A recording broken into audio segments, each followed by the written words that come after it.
Had to take shelter. It's raining like crazy, so now I'm stuck here in the forest. So I might as well use this time to tell something about another dragon god. Another dragon god that is very famous in China and in the religion and faith and path of Taoism. About the dragon called Pangu.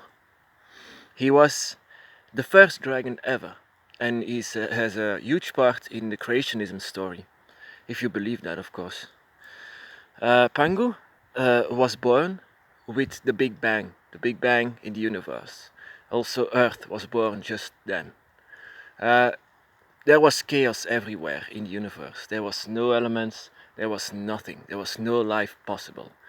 But in this explosion of the Big Bang, an egg was formed, an egg in the form of yin yang. It was black and white.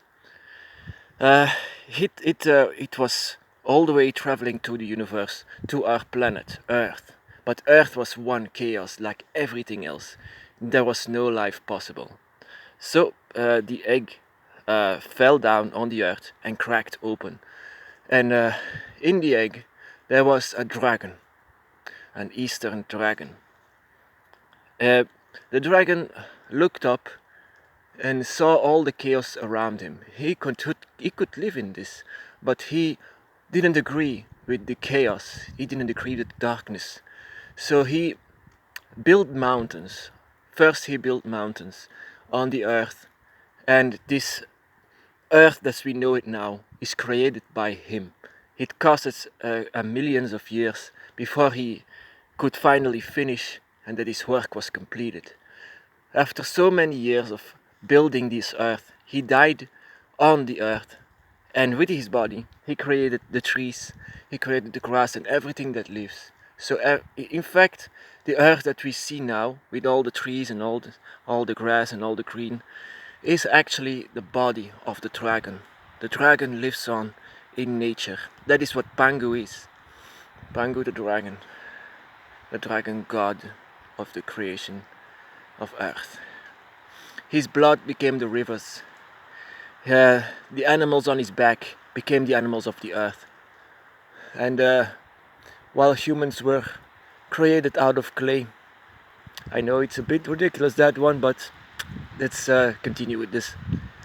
But there was also another dragon god, a goddess, Tiamat, and she has a bit the same story. While Pangu was creating light in the darkness, Tiamat was a female goddess of the Babylonian folklore, and she was also killed, but not because of her age, because she was killed by jealous gods.